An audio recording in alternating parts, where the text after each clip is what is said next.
Good evening, everyone. My name is Scott Bradley. I'm the Executive Director of the Thunder Bay Museum. And just a bit of housekeeping before we get started with tonight's lecture. We are presenting this in a webinar format. So for those of you who are joining us, your cameras and microphones have been turned off, and we are recording this session to be posted on the museum's YouTube channel at a later date. But your camera and your audio will not be recorded. And throughout the presentation, if you think of questions, please do enter those in the Q&A function found at the bottom or top of your screen, and/or use the chat to communicate with the panelists. And at the end, we will go through those questions and try to get to all of them. So now I would like to turn over the microphone to the chair of the museum's or the society's Programs and Plaques Committee, Mr. Nick Duplessis.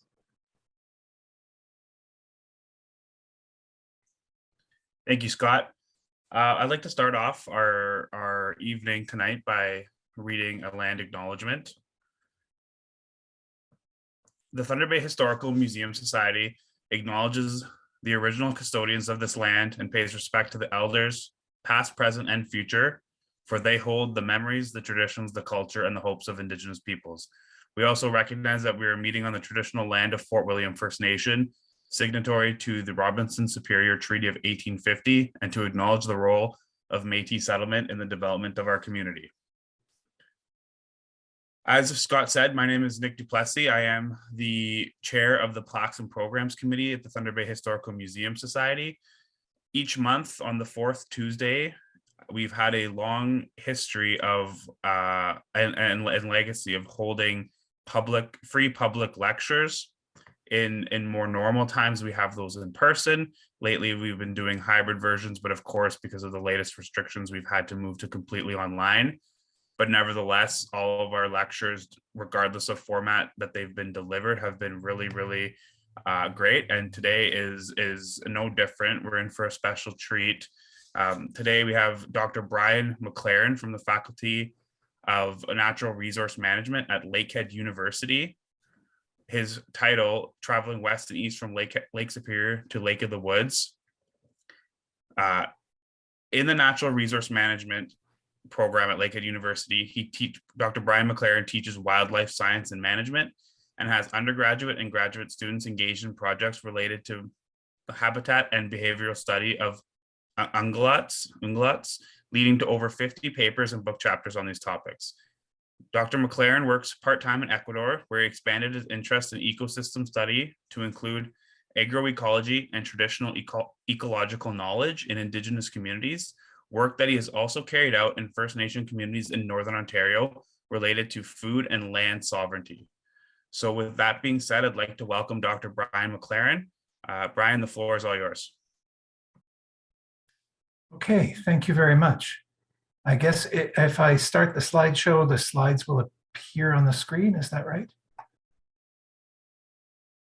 You may need to share your screen. Okay. So a big green button down at the bottom or the top.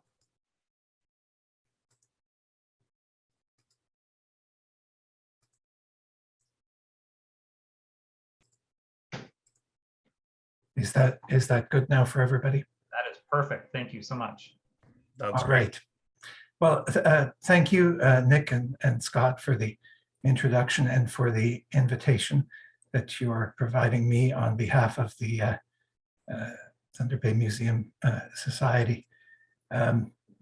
Bonjour and welcome to those who have joined. I know that the welcome has been made to the Robinson Superior Treaty, where most of you are from. I am happy to see familiar faces.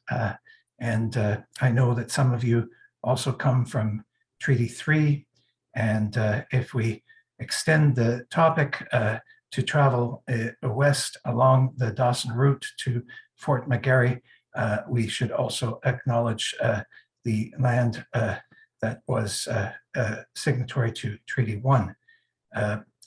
And I also want to acknowledge, before I begin, many who contributed to this presentation, both indirectly, including in data collection, And I want to recognize in particular the Rainy Lake Conservancy, which is in Treaty 3 territory. Mary Liснey is one of many. Credit to this photo of Sandpoint Island Provincial Park. The Fort William Historical Park staff, the Thunder Bay Field Naturalists have also had many members assist in data collection and promotion of the region that I am to speak of. Some have ended or landed on the region in various contract positions, but in particular, Al Harris, Rob Foster, Sue Bryan are people I want to acknowledge. And finally, if we talk about the subject of the evening, I should mention that the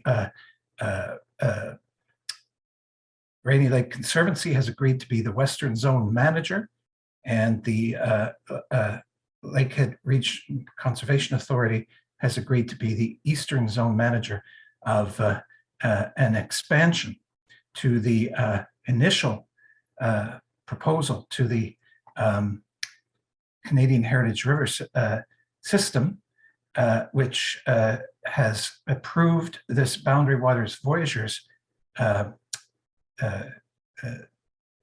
route, but this subject is about two parts, extending westward to Lake of the Woods and northward to recognize a portion that was entirely what is in now Canadian territory and involves several new partnerships.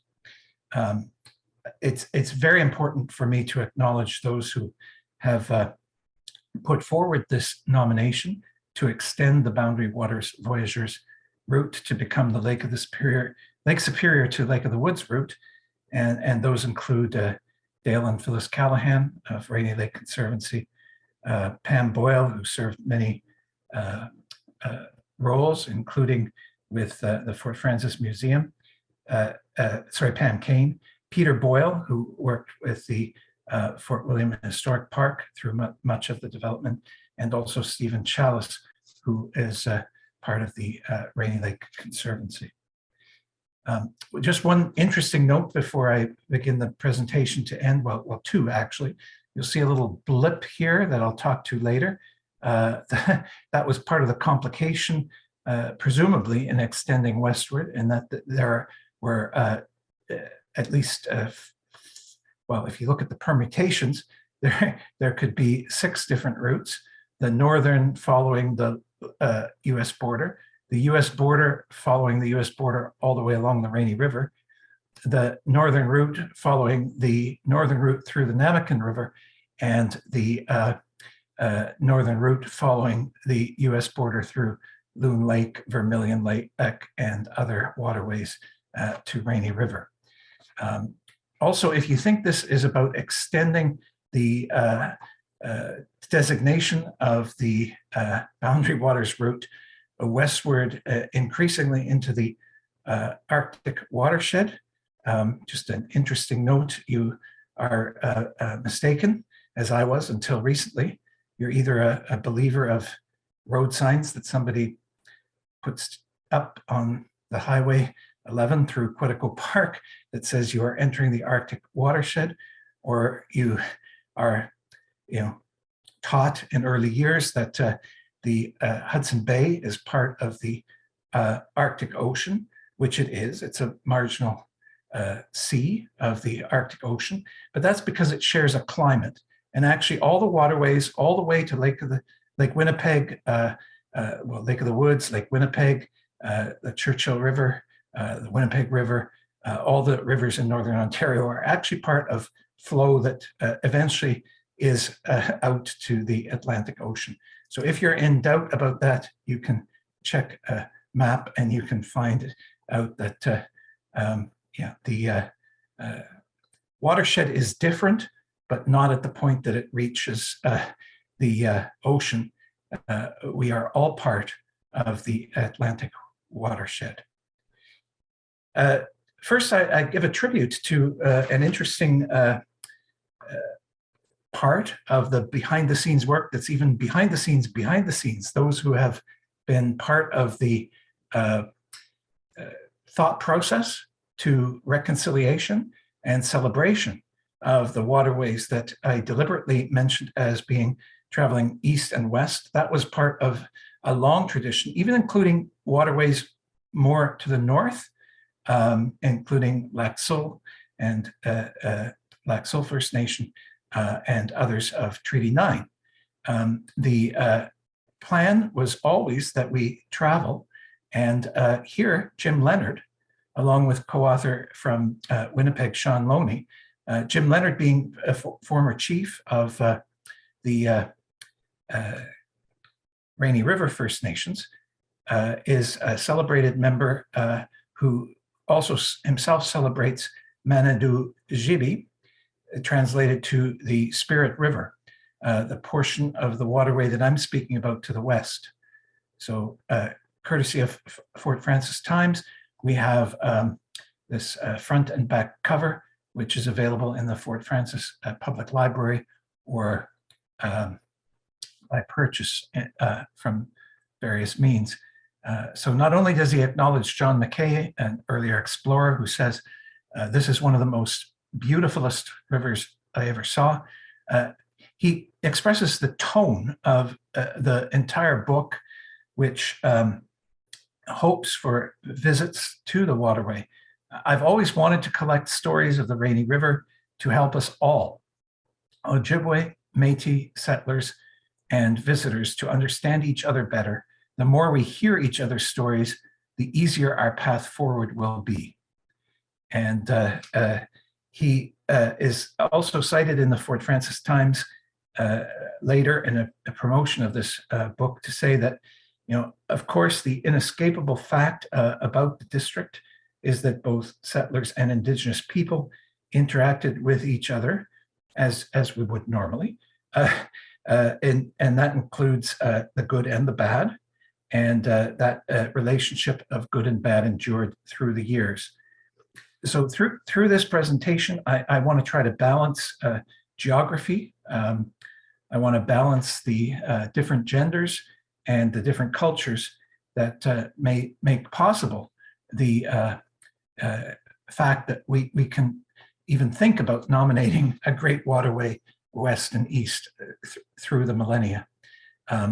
I can't do it all, so I'm particularly hamstrung, I realize, putting this together in speaking about gender equity, perhaps legitimately, because through the millennia, women have been silent partners, silenced by loud men who do not create quite the legend that Sacagawea creates for the great Western migration of colonialism west in the US. But we can all say that Sacagawea probably had her great moment simply because she persevered over the two men who died shortly after their escapades.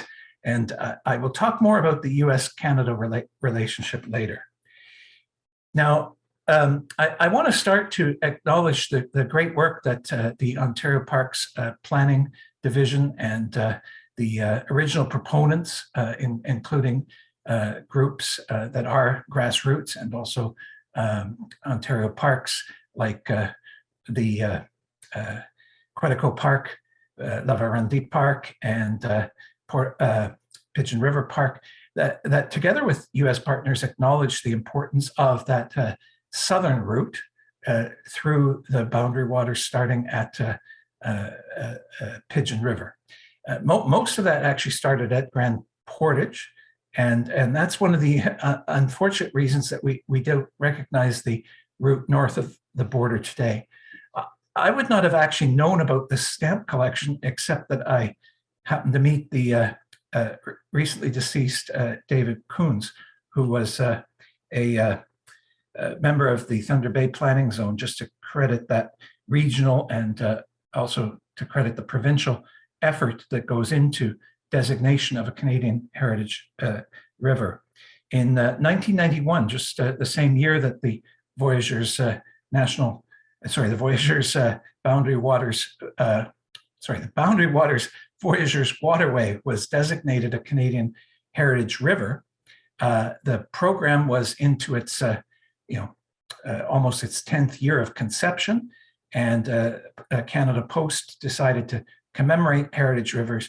And you see, we may not have the great landscapes of some of the rivers, but by this point there were already about 15 rivers on the list, and we made the cut.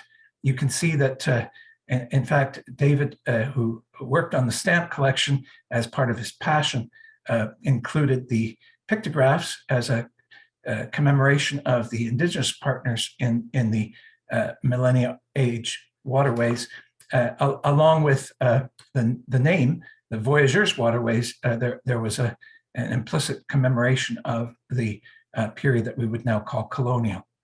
So this is part of the area near the Pigeon River where you can see the Nor'westers, but generally we have a really flat waterway here that facilitated west and east migration of peoples.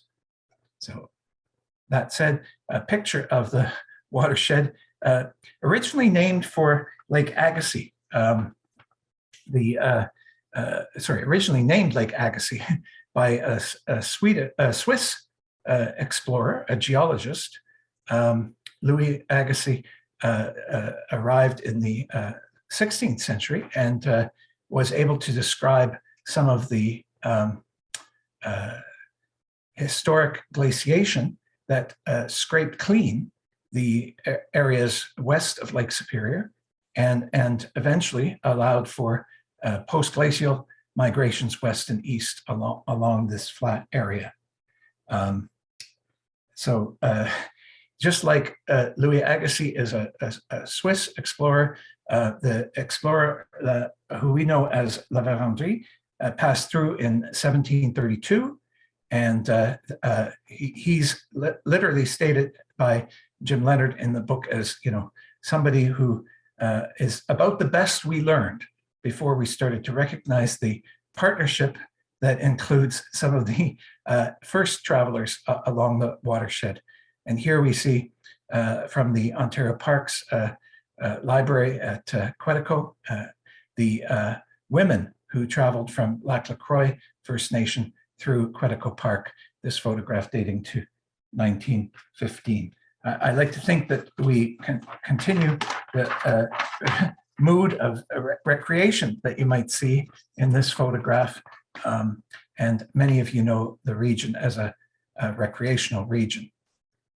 So what is the Canadian Heritage River System? I think that's important to understand. Well, one of the things that can happen is what happened with the designation of the Boundary Waters Voyageurs Waterway, which you see in green here, and that is that the management plan is documented in map form and in continued stewardship form on the website of the Canadian Heritage Rivers System, chrs.ca, easy to find.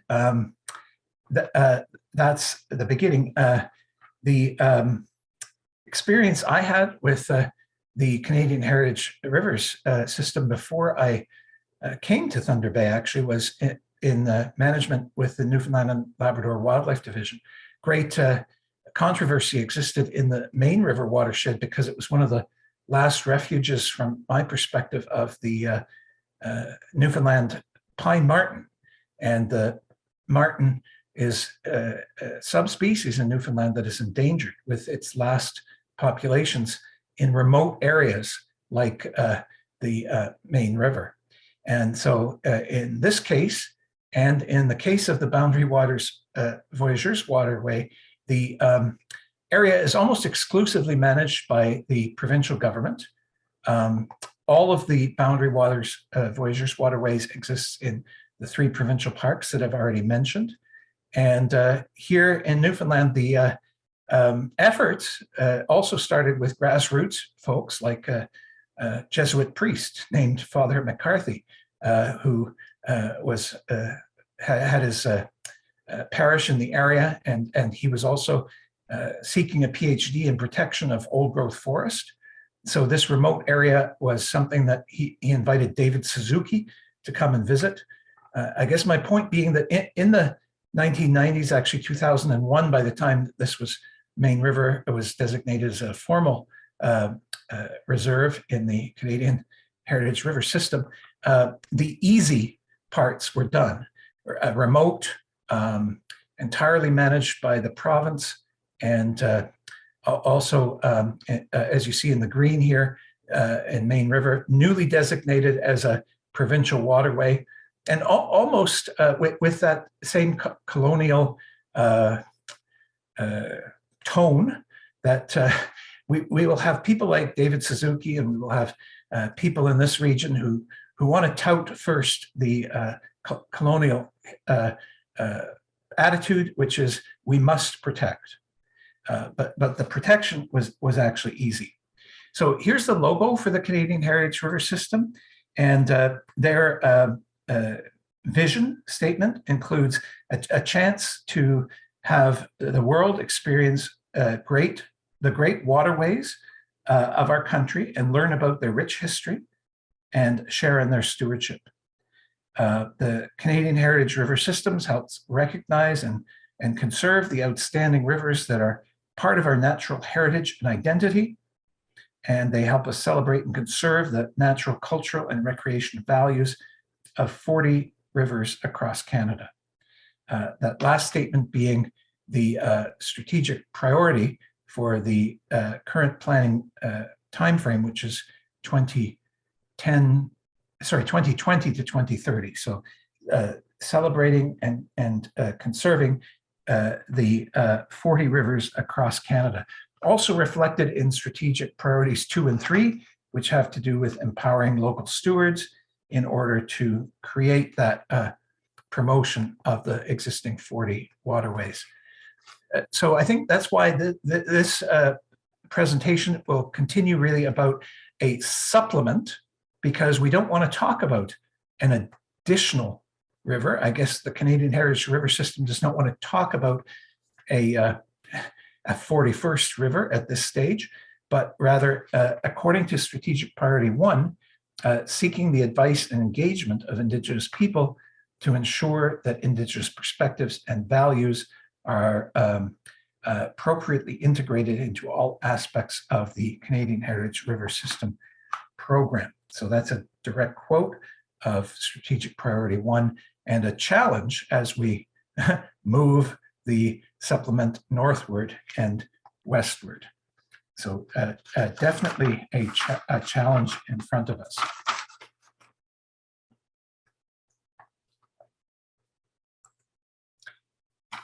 So let's start with what happened historically, and it's a bit of a challenge to me because I'm not an expert, but I've already spoken about La Vérendrye, and it's pretty easy today to gather some of the background information using online resources, and it starts with Chaga's map, and Chaga was a Cree guide who was part of the 18th century occupation of the area. And in fact, prior to the major settlement by Ojibwe of the area.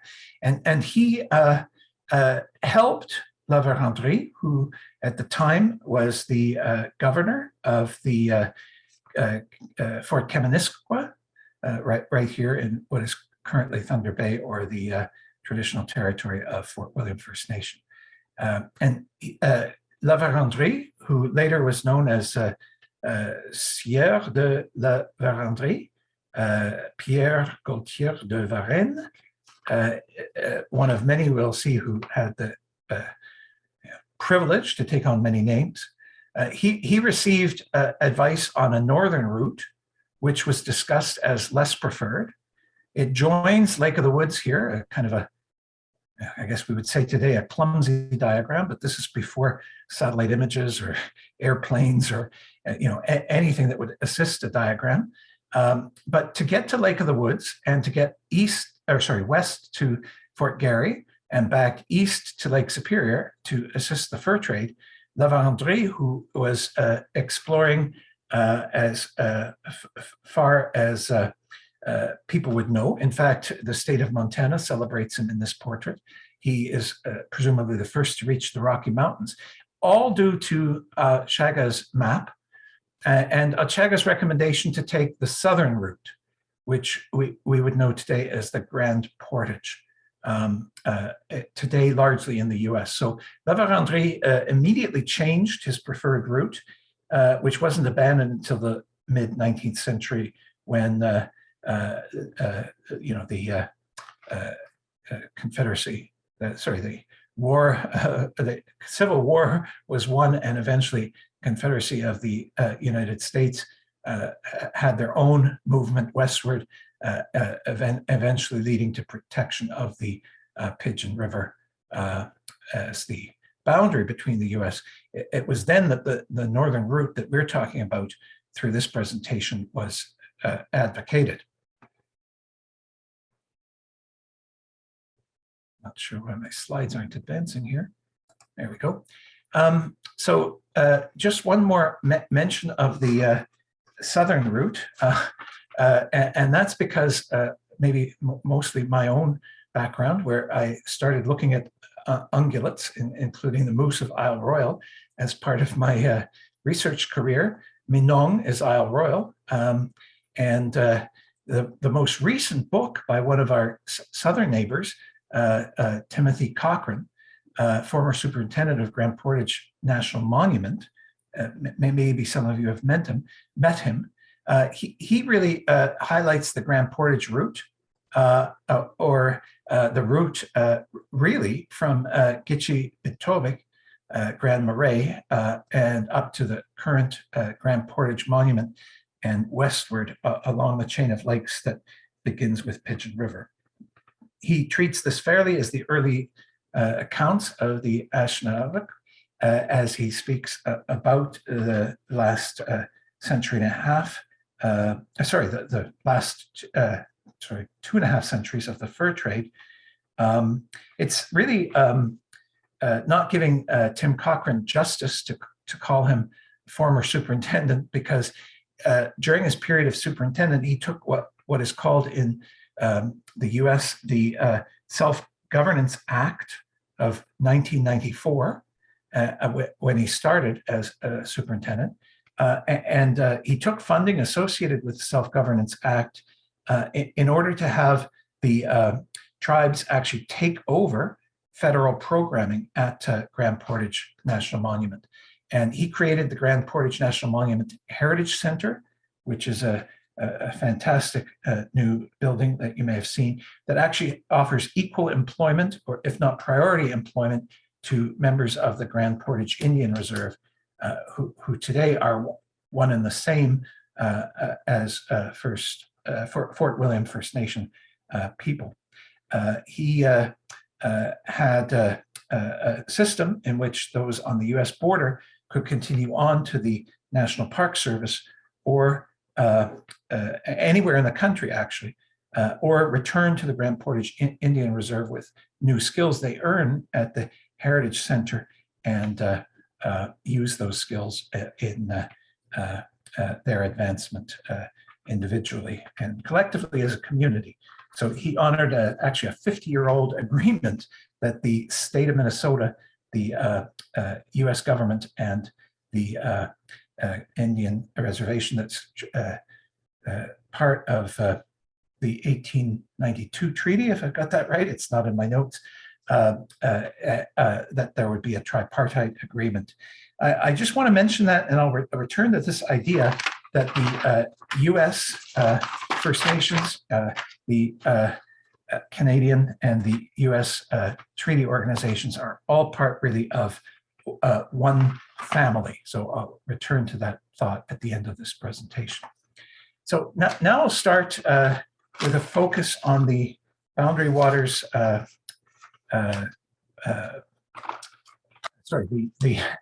extension, what we call the Lake Superior, Lake of the Woods route, beginning with the northern section.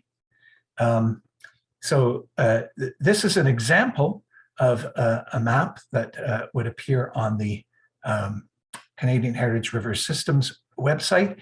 And It's already been done for us by Ontario Parks, but we're really waiting. In fact, the group of us who might call ourselves the nominations committee today has been working in some instances over 20 years on a proposal to get this recognized. So maybe the fact that there's a map drawn is a step forward, but that's really hard to say.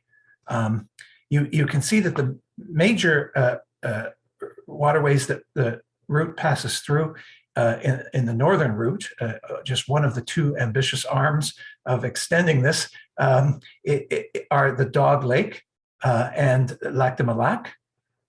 We also travel through Quetico Park, but we don't join the Boundary Waters Voyageurs route shown in yellow until we reach Lac La Croix. So there are actually two different routes that would have been taken historically through the millennia to travel west from Lake Superior through Lake Agassiz, or eventually the chain of lakes and rivers that form the nomination today. And we argue that the chain of lakes and rivers is actually topographically unique, because most of the Canadian heritage rivers are river systems, but the flat nature of the topography here would make it very easy to shift from lodic to lentic systems, as the limnologists call them, or fast and slow running rivers. So the first of the highlights I thought I'd show is the Great Dog Portage. So I don't know, maybe I should give you a second to see if you can guess from your own knowledge of something that's quite close. I'm sure many of you have angled in Dog Lake, or have hiked along the Silver Falls Provincial Park. Are these voyageurs in this painting by John Arnott Fleming traveling west or east? Maybe you can put your answers into chat so I can get a little survey of what whether you guess correctly or incorrectly.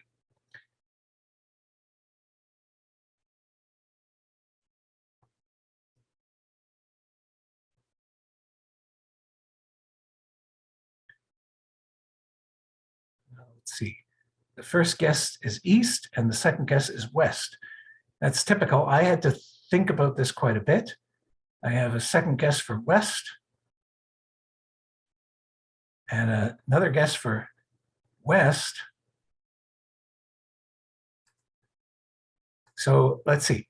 They are traveling uphill, and they are traveling to a point where the falls are going down, and those falls would be going down into Dog Lake, down into the Kaministiquia River. Some of the roughest falls that exist on the Cam River, and in fact on the whole route. So definitely a portage had to be taken.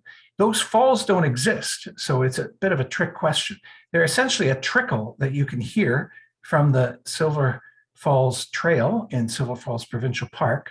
I'm going to take the final answer here, east, as correct, because I think what they're doing is climbing up on the east side. Oh, pardon me. I'm going to take west as correct, because I have not done this portage myself, but they have traveled up on the east side, which would have been the historic route to the west. And it was identified as long ago as 1857 in the colonial history, when John Arnott accompanied Henri Yule Hind. And the Hind, or the Gladman Hind expedition, also known as the Hind expedition, involved an explorer and geologist who wanted to travel to the Red River. And he did not make it as far as La Vérendrye. He only made it to the Saskatchewan River when he suffered from starvation. There was a big starvation that traveled pest that traveled all the way east to the Red River settlement, which is the terminus of the Dawson Trail. So Samuel Dawson's trail eventually followed this route, but surveyed past the area that is now part of the hydroelectric development, Dog River. But just to show the antiquity of the area, I can go back further and describe the dog effigy mounds, which is one of the cultural landscapes that we would like to celebrate in terms of understanding the history of the region. And, I obviously can't say colleague, but an early member of a very early version of Lakehead University, KCS Dawson of the anthropology department, was the first to write about the mounds. There were probably, according to his hearing of oral history, 2 or even 3 such mounds, or maybe more. And the mounds are the one that's recognized today is staked here. So you can see from the scale with the trees in the background that this is Dawson's stakes. They weren't part of the original formation, but they were mounds not likely very large. This surviving mound has at its maximum 18 inches, or 40 centimeters of piled earth, and the dimensions would be about 10 meters at its longest. So 32 feet is what Dawson measured. However, they were kept cleared, apparently, and they were apparently glistening white. So in Dawson's experiments, he cleared the area and he also dusted the mounds with flour. And he speculates on what the Indigenous people would have used to keep these mounds bright white. But they were probably markers for the portage that originally passed the Dog Rapids. And I add this sketch here of the Feast of the White Dog. This is a sketch of an Ojibwe tradition, and it was painted by W.T. Smedley, who did not occupy the region, but the area of Sainte Marie among the Hurons in the Aurelia area. It's an irony that comes from my own research, in which a student who studied food systems of the Ojibwe Saugeen First Nation, which was in the area, he wanted to show that we have great biases in what we talk about today, biases that are still to be eliminated in the truth and reconciliation process. And those include that, there were no domestic animals. Well, there were no domestic plants. Even though wild rice is managed along a large part of the boundary waters and Lake Superior to Lake of the Woods route, and throughout the region of Lake Superior, wild rice was a draw to the Ojibwe. We had prior cultures bringing corn into the area to be cultivated. Well, there was no domestication, and there were no domesticated animals. It's almost like saying there was, no organization. I was thinking this morning of the people here, and what a thing to say when there was such an organization of the route westward. The reason the Jesuit priests decided to not talk about the Feast of the White Dog, myself an owner of a white dog, I think this is just tragic. White dogs are incredible, but it's because the feasts ended with consumption of parts of the white dog, and that was one of many pagan traditions that were presumably not to be spoken about. So that was part of the idea that we do not speak about domestication at all. So just going to the map that the Ontario Parks provided us, that's showing us now the western zone, or the routes east of Lake of the Woods. I'm shifting gears to keep my geography kind of broad here. I want to point out a couple of things. One is that after we reach Lac La Croix, we have the historic route and the colonial route following what today is the US border. So it may have included immediate contact with US officials in much of the post-Confederacy time, but also there was a northern route here shown on the original map. That's the Namakan River, and I'll mention High Falls and Quetico Rapids a little later. They would rejoin in Namakan Lake and eventually Rainy Lake. But the obligatory first crossing, whichever of the two routes was taken west of Lac La Croix, would have included a crossing very close to the US border at Kettle Falls, right here. And that was one of the US posts, and eventually became a hotel. So a little bit about that hotel. Some of these pictures come, actually all of these pictures come from south of the border. The Kettle Falls Hotel was built much later than the rest of the, the next few slides, but by 1918, after a dam was constructed in 1910 in order to harness power, which is a common theme along the waterway that I'm describing. The hotel started receiving guests actually in 1913, originally across a rather simple walkway from the river up to the hotel, the falls rather, up to the hotel, covered in marsh. The hotel was built on the highest ground. Take note of the hill here. The hill is not only the highest mark, but it also is part of a constructed boat crossing where boats to this day are hauled upward. The Kettle Falls Hotel continued to take guests up to the reopening in 2021. So it has over a 100-year history of recreational tourists.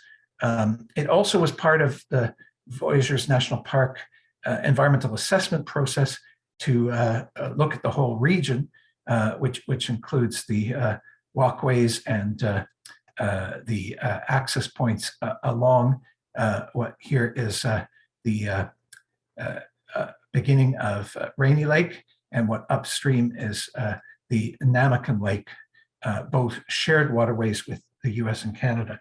So again, I'm reuniting us with the idea that volunteer groups that are binational, like Quetico Superior Foundation, Quetico Foundation, and other groups that exist in the US, like Voyageurs National Park, the Voyageurs Conservancy, to the east, the Superior National Forest, and to the west, numerous state parks, are all part of celebrating and protecting the waterway.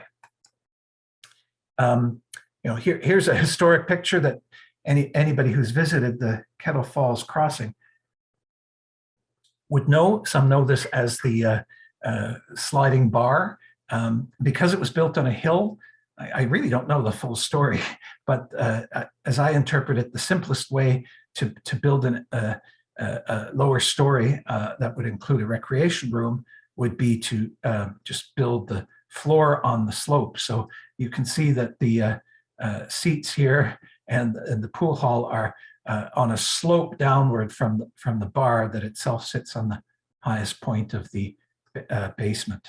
But more significant is a shift in gears here to talk about more along my expertise. The issue of recreation was also one of exploitation that didn't start with the recreational era.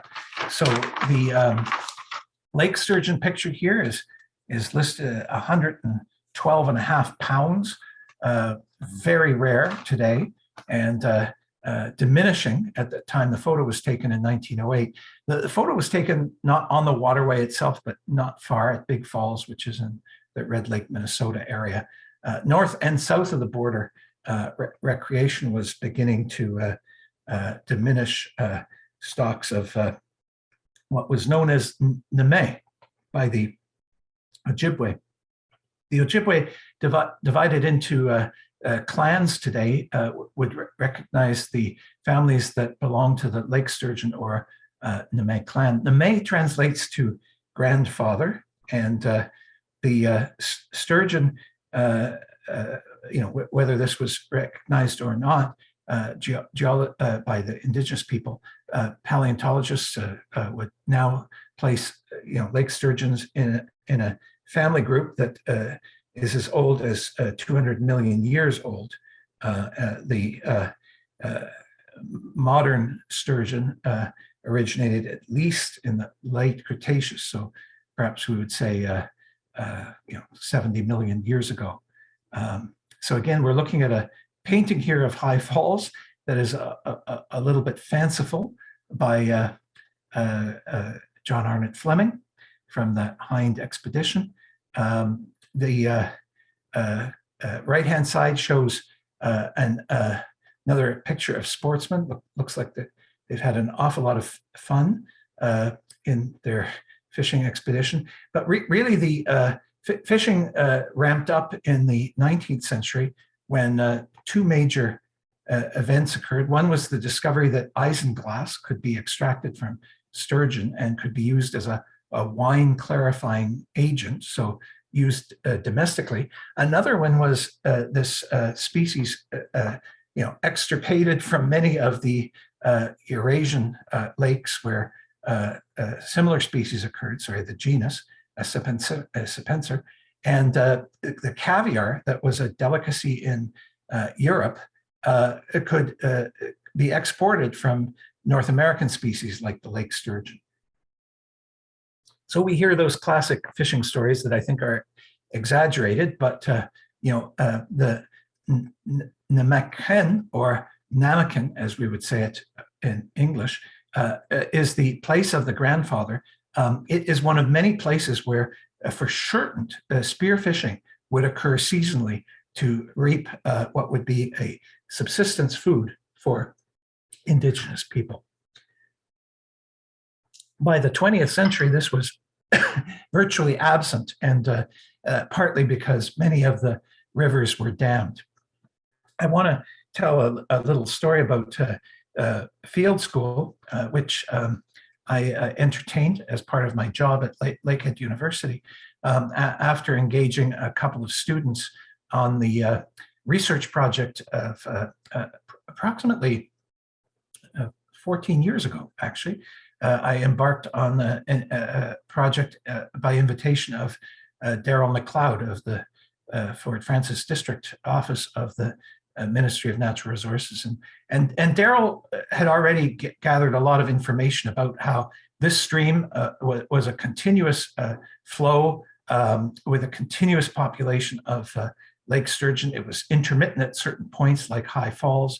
I had all of this enthusiasm for understanding what that really meant. And you can still take a walk through the woods if somebody guides you correctly. And former chief of for Lac La Croix First Nation, Steve Jourdain, showed me the route in to these rocks by foot, so we could make it there inexpensively with about 50 students, and we gathered on the rocks. And it was actually a little bit of a silly idea, because the sound of the water, which looks like this today, using modern photography, and now called High Falls, and not Grand Falls of the Namakan, but High Falls, that was drowning out Steve Jourdain's voice. So if you know him, he's I believe he's now retired in Florida, but he and his wife were generous volunteers living on reserve at the time, who hosted our field school and guided me through how to execute it. But Steve, being a soft-spoken man, sat on the rocks in front of these falls and was completely drowned out by the sound of the water. So not sure that the groups in the back could really hear what he had to say, but I was sitting on the edge of my seat trying to hear on the above the waterway what he had to say about this.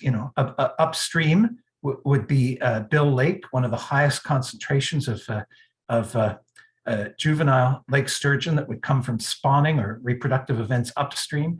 Downstream, Daryl McLeod observed probably the world's highest winter concentration of adult lake sturgeon that get caught below the falls in the fall and spend the winter under the ice there. These great grandfather fish that roll over and have behaviors that nobody really completely understands, live in one of the very last unexploited rivers. I took the stance that we absolutely could not have a water power development in the area known as Gemini Power change all of this forever. But I couldn't really read through those days leading up to the event whether former Chief Steve Jourdain was for or against the opportunity for employment on reserve and investment from interests in Southern Ontario and elsewhere to change this waterway into one of the final managed systems.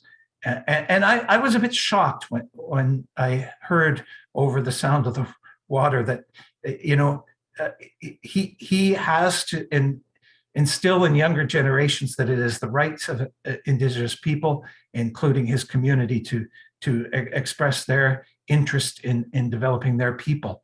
And implicit in that statement was developing the river. But hindsight in preparing for this presentation tells me that what former Chief Jourdain was really saying was that he's seeking social justice. I mean, a fish that existed in the area, let's say for 50 million years, and people who existed in the area since probably prior to glaciations, as we know today, and since glaciation for 9,000 years. In the case of the Anishinaabe, Ojibwe, perhaps 150, 200 years. It's outrageous that was quickly changed in umpteen rivers across the continent, and now opposition could be made by a cheeky group of environmental management and forestry students of a next generation, just because they want to protect something that their ancestors who came from parts far away did not protect. So I think I look back at that and I say that actually Steve Jourdain gave a pretty balanced discussion, all things considered. By the way, I continue these field schools today with the 7th Generation Education Institute and Nigagoon Siminig, one of the several of the First Nations along the Western route that has the initiative for land-based teaching, as they call it today. So 3 students, 2 masters and 1 PhD student actually did their work under this grant, which was partnered by some of the US partners and the Ontario government. Matt LeBron is measuring a tiny little sturgeon, and it grows into this really old sturgeon. That growth takes maybe today, we see up to 80, 100 years. Prior, maybe 120, 150 years may have been the oldest sturgeon. The females may only spawn every 5 years or so. Jim showed that and we hope to have this published very soon, the paper that says this is one of the few areas where you need to look at carrying capacity in Bill Lake along the proposed route, where juveniles, among other areas, fall down from their spawning areas and hang out until they're 5 or 6 years old. And carrying capacity also matters in places downstream like Little Eva Lake, where you can't model the sturgeon like you model in all those devastated areas where hydropower has created barriers, and we don't have nearly the carrying capacity of the past. So moving along eastward on the northern route, I want to share another field school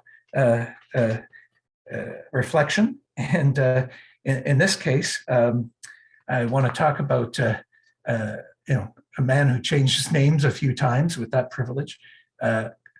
Colonel Garnet Wolseley was part of the British Army, and together with local militia groups of the Canadian Confederation. Now we're talking about 1869, 70. By 70, he prepared his troops and landed at here at Thunder Bay, named Port Arthur for Prince Arthur's Landing, 1870. He had many trials and tribulations traveling westward, and those are now described by a wonderful partnership that includes Friends of Quetico Park. They put together a commemoration of Paul Kane, a painter who was one of many official recorders of Canadian history at the time, before cameras became popular, but one of the best celebrated for his dedication to detail. This little self-guided trail, if you haven't already visited it, is a wonderful place to visit. Interestingly, none of those from the 7th Generation Education Institute that I've met over the last 5 years have met the trail before last fall. Colonel Wolseley had many tribulations, including complaints of vicious mosquitoes at Prince Arthur's Landing. He traveled west and ran into trouble with US border officials, in this case at the Sioux Locks, because the Canadian locks hadn't been developed. He was delayed a month. He had to control 1,200 soldiers of the militia and British troops that were supposedly to stop the Riel Rebellion that was underway at Lower Fort Garry. He was following Samuel Dawson's trail, but in many cases he had to do the portages. It's hard to believe today, but places just above these falls at Lake Windagustuan, who Darcy Whitecrow, who's helped me out considerably from Sen River First Nation, says, oh, well, that's where my mother grew up. So that's how recent the history really is. Those were traversed by steamships in the 1870s, even while Indigenous people continued to guide the travelers by steamship west or east along the rapids here into French Lake, which is today part of Quetico Provincial Park. So the next major trial he met was getting lost on Lake of the Woods, which is a common issue for people today and back as long as reliance was made on the Indigenous guides of the area millennia ago. The many islands can turn you around, and apparently his troops were turned around 3 times before they found the landing that took them along the surveyed route, by this point overland, not along the rivers, but overland to Lower Fort Garry. And the final is, in my opinion, the most ironic. He took off in May and traveled over 4 months and landed in August, but over 5 months prior, Louis Riel and his paramilitary abandoned Lower Fort Garry. Wolseley was bold enough to telegraph back to Ottawa to Prime Minister MacDonald that the mission was a success. But as a matter of fact, it was only a success because the fort had already been abandoned. So on field school, I took students here a few years, but last fall, it was interesting. I read through all of their notes, and they varied from one student who said, I grew up in Paul Kane Elementary School as an elementary student in the Ontario system. It's a school near London. And he said, I never knew just who Paul Kane was, which is amazing, that we really should build a waterway like this, if only to bring our kids to the colonial period. We also had a recognition by one of our Indigenous self-identified students, and he said, why should we learn about colonialism on a field school? The history includes the terrible irony that Indigenous people were guiding military to try to succeed in colonizing the West. And he's got every right to say that, but I think in time he may have the view of Jim Leonard, which is that in recognizing our shared history, good and bad, we can move further forward. So I just wanted to acknowledge let's see here, I just have to find my notes. The painter from Britain as one of the female heroes.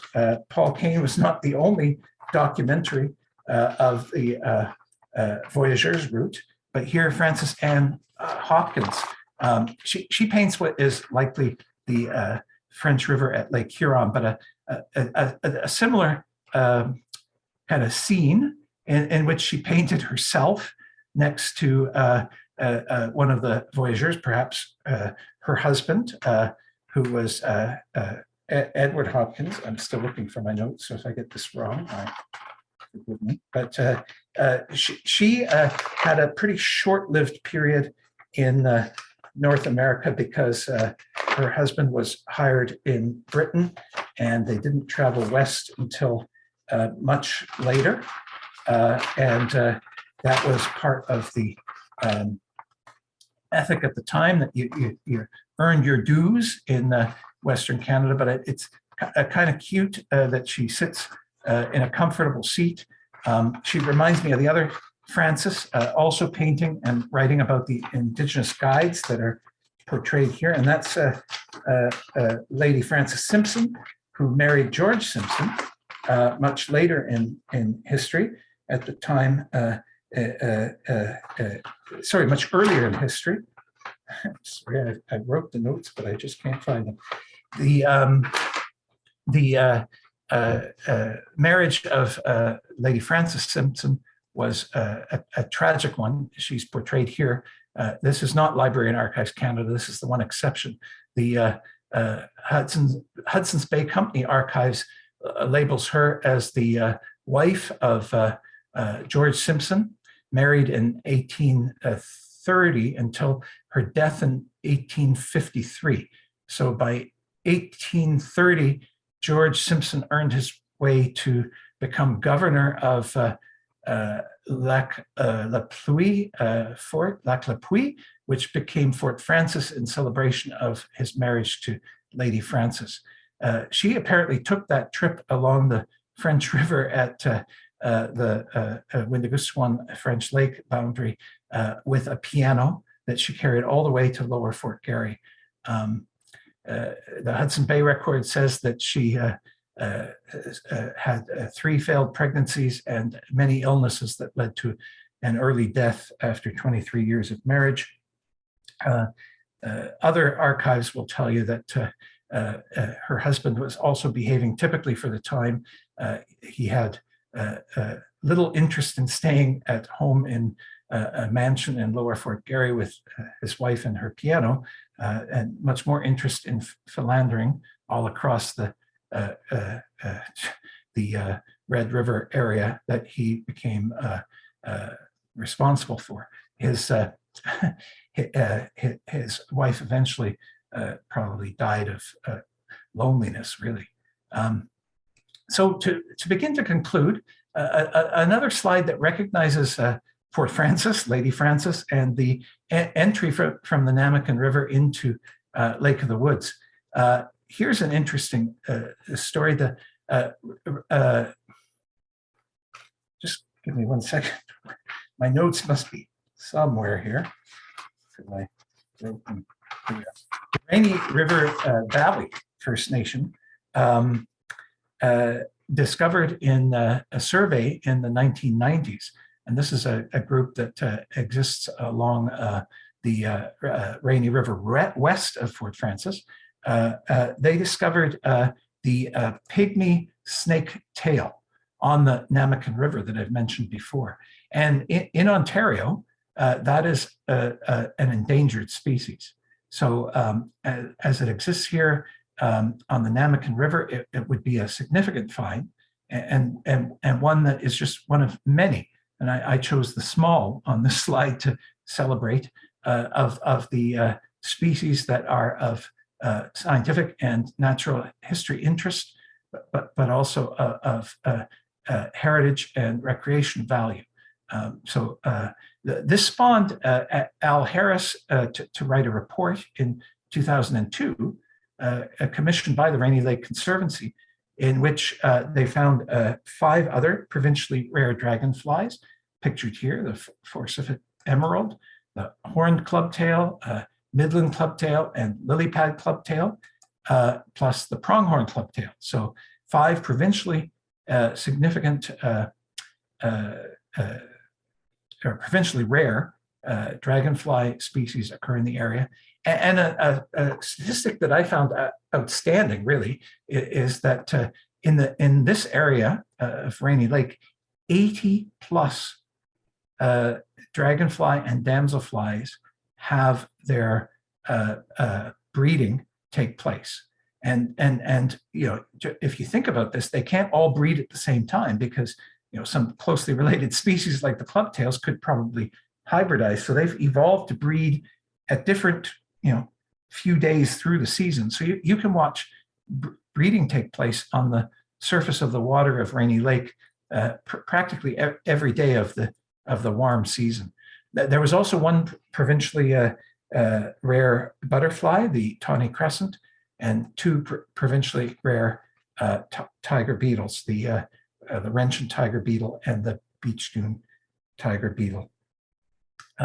So, one of many reasons we may want to protect the area is the sensitive species along the area.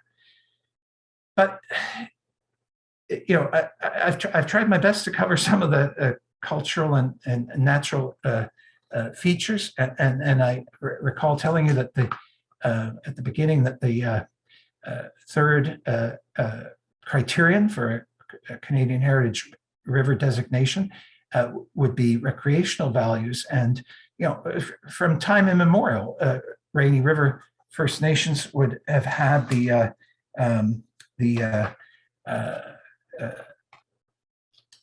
celebration of the seasons, including gathering points to harvest lake sturgeon,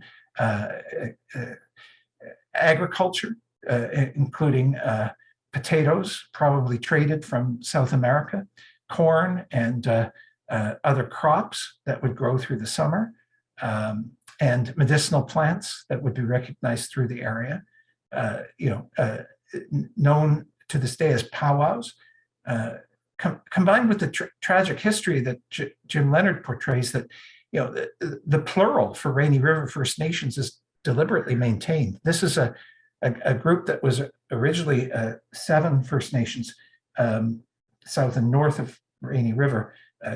2 persist today, 1 south of the border and 1 north at what we would call the Manitou Mounds, a popular recreation area and natural history area, and some of the most beautiful Great Lakes St. Lawrence Forest region, but also a region from which the Indigenous people were tragically extirpated, and extirpated, as the Indian agents called it, as a sort of a grand solution, but actually illegally moved through land sales to Manitou Mounds. Plus, major investments that we know today that include, among others, Fort William Historic Park. Great opportunities for recreation and also for learning. and sort of continuing even more on the theme of recreation from west to east, we have areas on Lake of the Woods, like the from the what was formerly called Big Island First Nation, their website, the Anishinaabe of Naungashing. They would be some of those guides that actually showed other travelers through the routes that preceded him, but also showed celebrated Viscount Wolseley the correct direction through Lake of the Woods, and they were the greeting point that we would call the western part of our nominated supplement to the Canadian Heritage River, all the way to what is the shared lake with the Boundary Waters Voyageurs Waterway, our great Gitchagumi, Lake Superior. This is actually deliberately a tribute to the Thunder Bay Historical Museum Society as a thanks for inviting me here. One of their photos is part of our nomination document, shows the enduring tradition of recreation along the waterway, including canoeing, but also rowing, hiking, camping, and angling, hunting.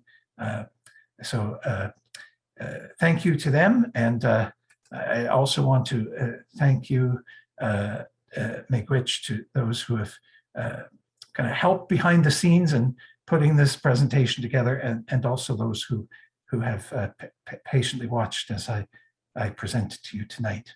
So that's the end of my presentation. I guess I'll leave the slide open because I tried to make this a decorative slide, and I'll turn it over to Nick, who may have some questions to field. Well, thank you, Dr. McLaren, for that wonderful lecture. I certainly learned a lot this evening. So for those of you who have joined us after the beginning or are still with us, we are at probably record attendance for one of our virtual lectures with 56 people still in attendance. So congratulations, or thank you to everyone who's joined us. I just want to remind everybody that you can use the Q&A function to ask questions, and I would encourage you to find that and do ask questions. We do have a couple that are in the hopper right now, and Nick and I are going to alternate feeding these to Dr. McLaren. So we do have the first question that's come in is, should we perhaps note that the route discussed from Namakan Lake to Lake of the Woods is on the international boundary line? Yes, absolutely. And that makes it similar to the existing designated river. I tried to make that point that we have protected areas south of the border. We have groups backing those protected areas south of the border. We have shared history that predates this border, which in time immemorial is probably just a flick in the wind, so absolutely, the unique part of the proposal is twofold. One is to celebrate the area that moves north of what is an artificial border, but also to extend the real travel route, which was a shared travel route, and I think we should all recognize that the border is only a colonial artifact.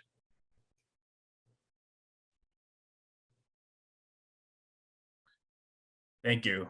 So our next question, speaking of starvation, has anyone figured out the calories burned in one day's paddle for a voyageur? Any idea of the weight or volume of type of food that fueled the day's paddle? I think you should get Timothy Cochrane's book, because I can tell you he's got information like that in there. The stops along the Grand Portage were incredibly organized, well past the point when us Canadians were welcome to use it.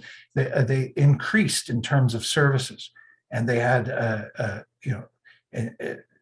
kitchens and mess halls and horses to draw in the supplies to cook, and all of that is documented by Cochrane and others. A plug for Timothy Cochrane's book.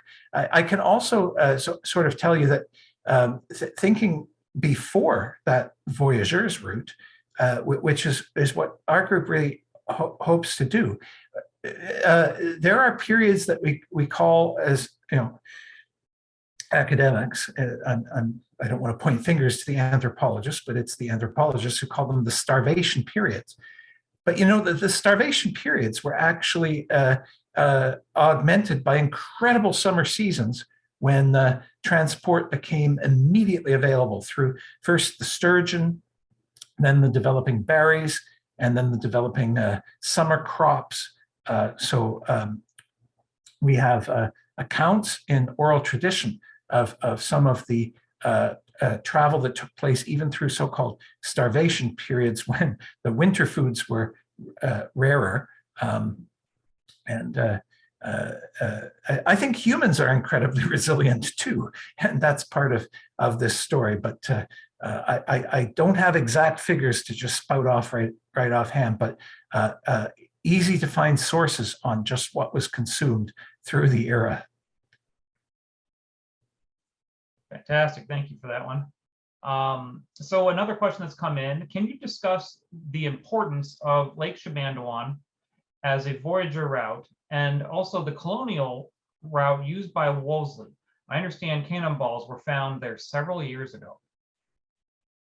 Okay, now that's a detail where I have to go back to saying that others in the audience would know the history much better than I do.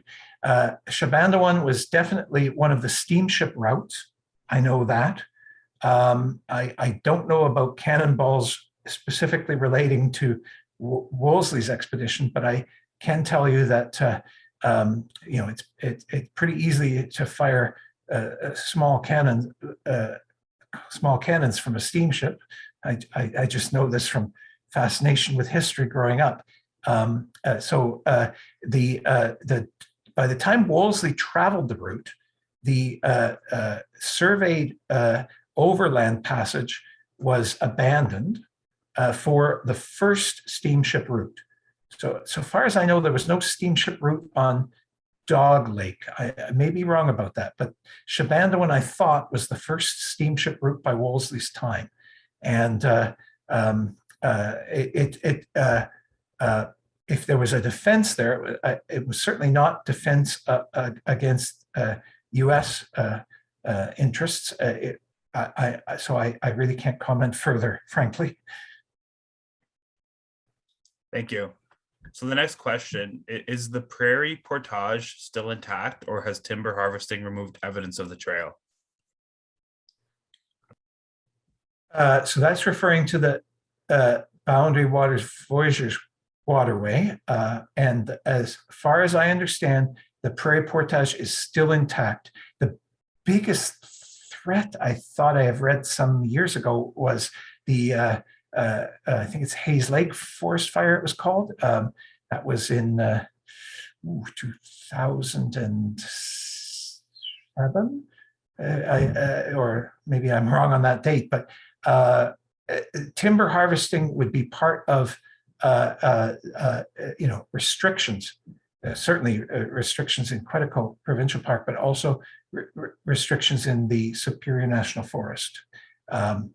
Just because they may not be legal restrictions, but the entire Boundary Waters Canoe Wilderness area respects the protection of the recreational values of the area. So if there was disturbance to the prairie portage, actually it's an area I've never visited, although I had the great pleasure of having visited many areas along the proposed waterway. I don't know the Boundary Waters Voyageurs route really very well. Okay, thank you for that. The next question that's come in is, do you have any idea if and how has the route changed over the years? Uh,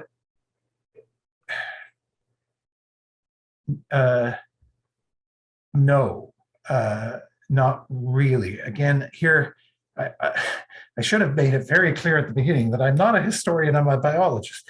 I thought that Nick made that very clear, but the bits and pieces that I do know, I've already said, which is that up to the point that Arnash showed La Vérendrye's map, the northern and southern routes were equally sort of explored by voyageurs.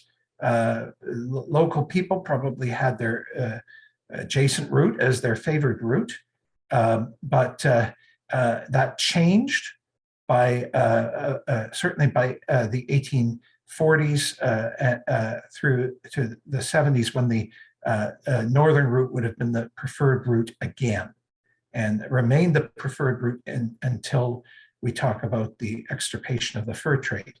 And then we're back to recreational users who would use any which route.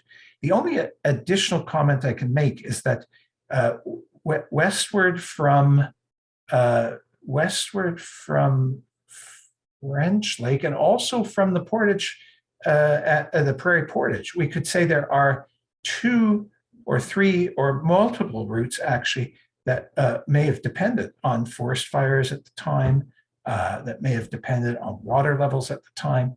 So a significant point there is that the northern route that we've chosen to map travels through Sturgeon Falls and Sturgeon Lake, pardon me, and that's partly to recognize the Indigenous settlement in Sturgeon Lake that was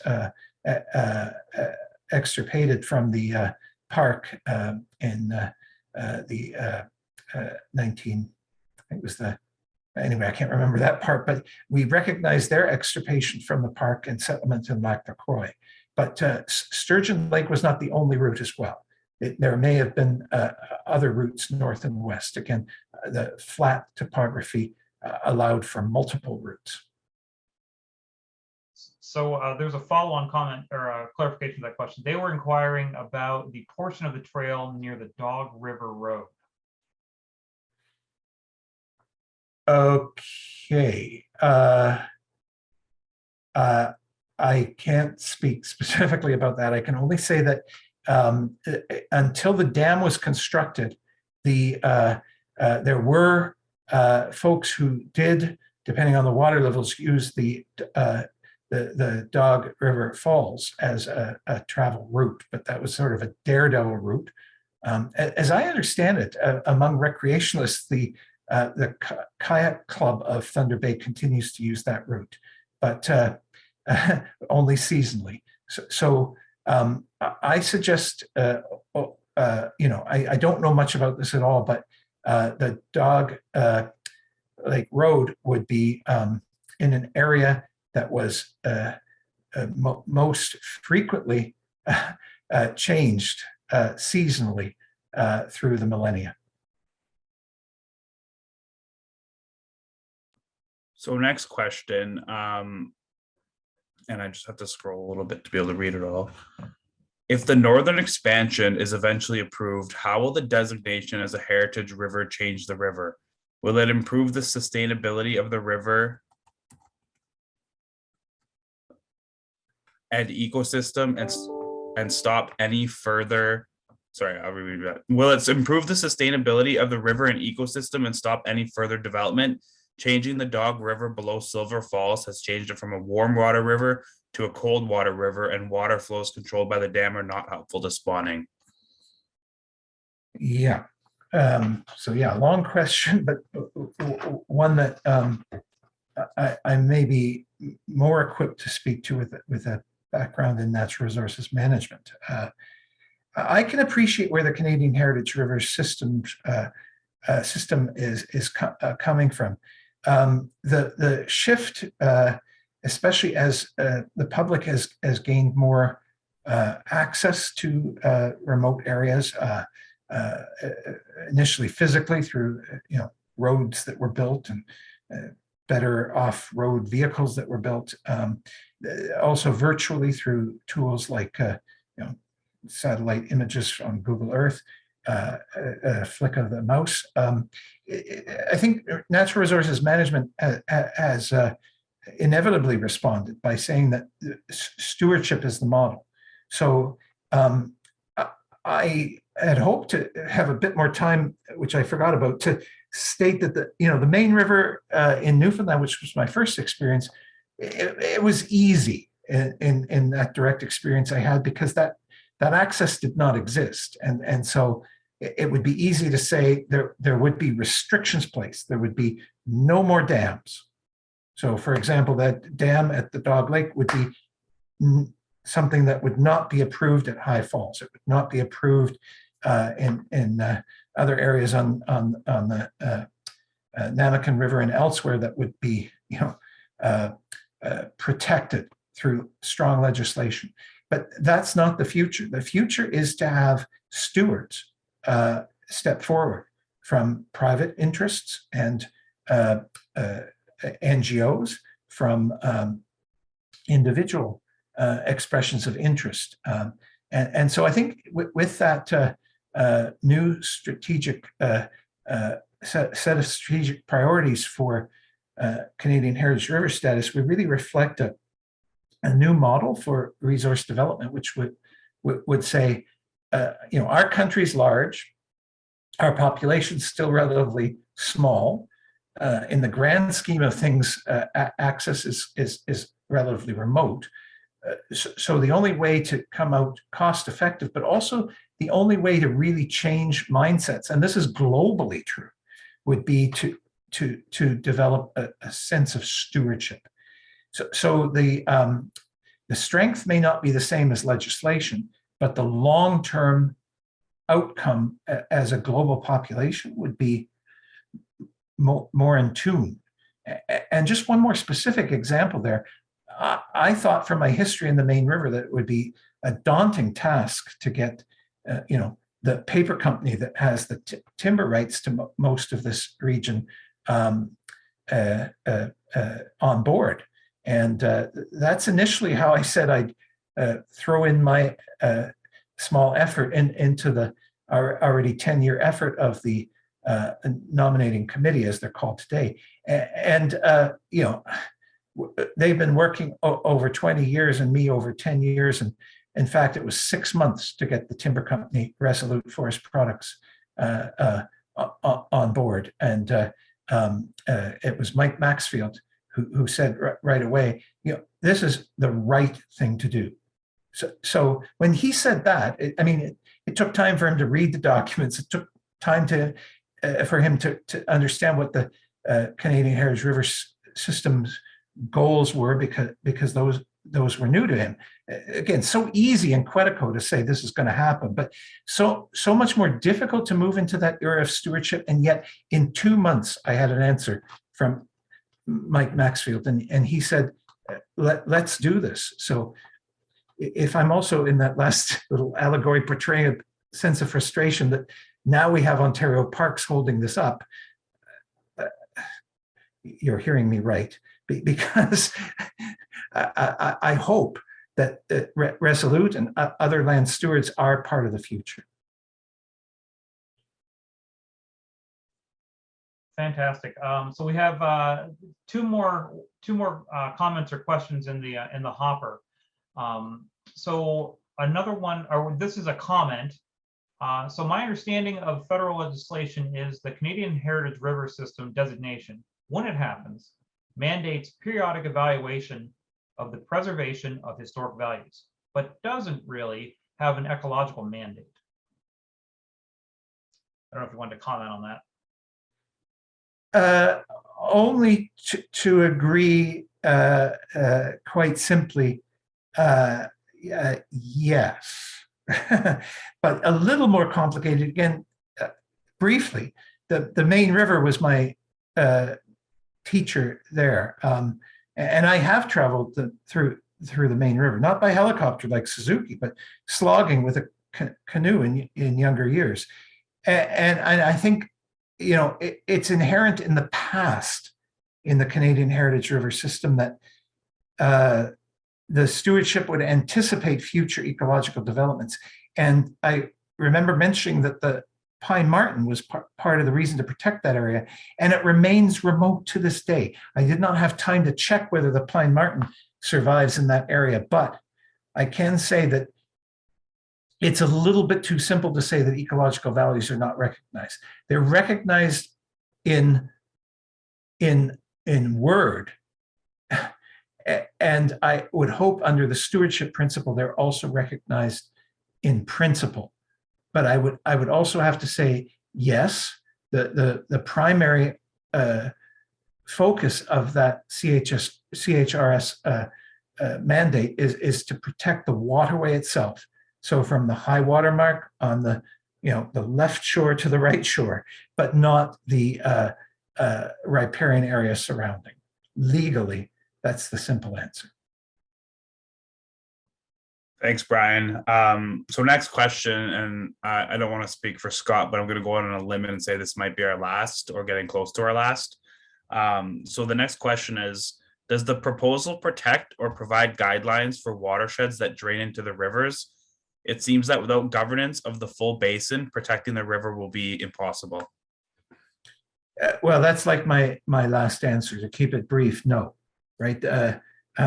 So my little snippy comment at the beginning about the watershed.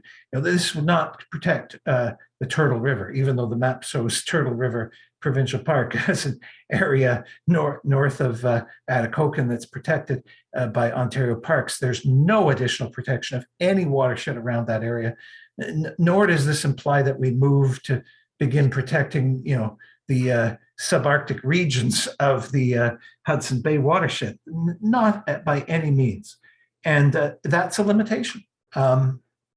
However, I remind you that the effort is one that's global in terms of stewardship.